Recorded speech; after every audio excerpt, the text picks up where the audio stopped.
Hi, I'm Nicholas Hersh, Music Director of your Modesto Symphony Orchestra, and we are extremely excited to bring you Gershwin's An American in Paris, February 9 and 10, 2024, here at the Gallo Center.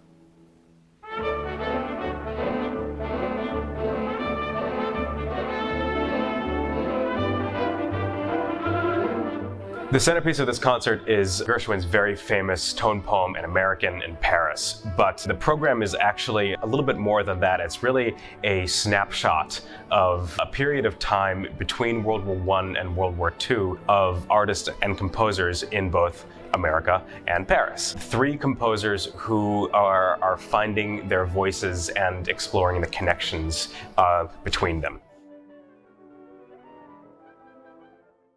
There's a very famous movie that came out in 1951 called An American in Paris, starring Gene Kelly. But this was actually inspired by the American composer George Gershwin writing a tone poem for orchestra back in 1929 after he visited Paris for an extended period of time. Gershwin famously was important in bringing the jazz style to the concert hall and exploring what jazz had to offer the classical form, and this is very prevalent all throughout An American in Paris. You start out with this sort of jaunty walking tune that goes bra-ba-bum, bra-ba-bum,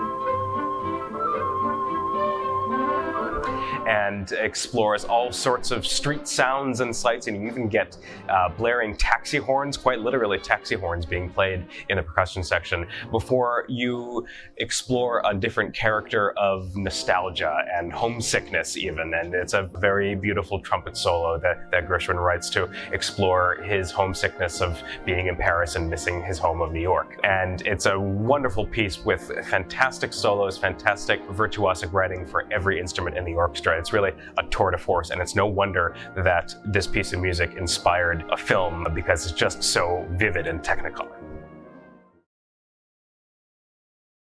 One of the most important figures in recent classical music history is someone that George Gershwin studied with in Paris. This was a composition teacher named Lili Boulanger, and she was responsible for training and teaching people like Ravel and Aaron Copland, and she brought in composers from all over the world even to study with her because she was that influential teacher. And she was a composer in her own right, but it was actually her sister that was more known as a composer, Lili Boulanger.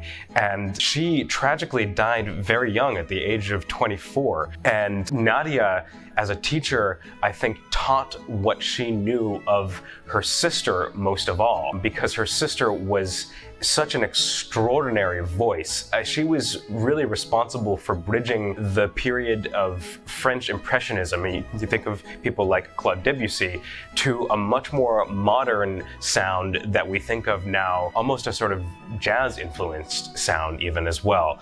So she was a very important composer and often overlooked in her time, but she was known as one of the very few women to win the prestigious Prix de Rome. Her tone poem, Matin de Printemps, which means of a spring morning, was one of the very last pieces she wrote. She wrote it really on her deathbed with Nadia, her sister, by her side. And this piece is an extraordinary exploration of all sorts of textures and harmonic discovery of what one can do with a relatively simple palette of melody.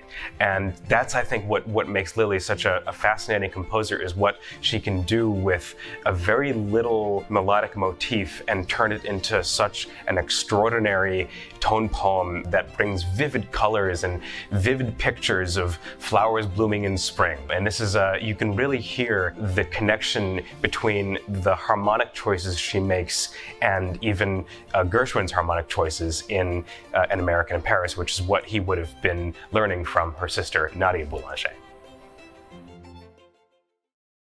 The story of William Dawson's Negro Folk Symphony goes back actually to the Czech composer Antonín Dvořák, who famously spent many years in the US and declared that the future of American music relies on discovering African American spirituals. This statement was so influential in its time that it inspired a whole generation of African American composers to try their hand at the Western classical symphonic form. You have folks like William Dawson, this composer, Florence Price, and William Grant Still, all famously exploring what it is to write a symphony and what it is to find an African-American voice in the symphonic form. And William Dawson's Negro Folk Symphony is perhaps the most mesmerizing and lucid combination of the big symphonic form and the pure spiritual. And it really is one of these instances where it's a whole that's more than the sum of its parts. By combining the spiritual and the symphony, you really get neither, you get something bigger than that.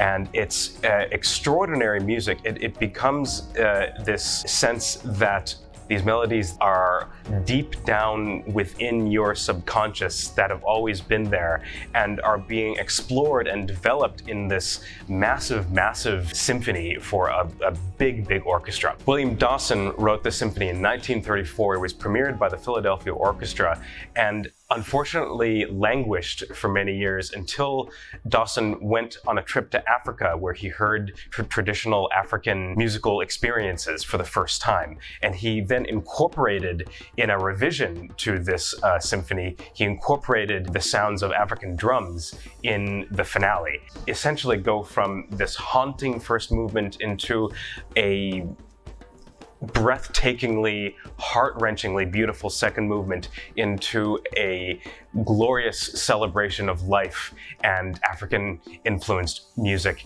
in the grand finale. It's an extraordinary piece, a piece that has so much history and so much influence in both past and present. And it's something, if you're not familiar, I'm sure will be one of your new favorite symphonies. So please join us here at the Gallo Center, February 9 and 10, 2024, for An American in Paris, featuring music by Dawson, Boulanger, and Gershwin, played by your Modesto Symphony Orchestra. See you there.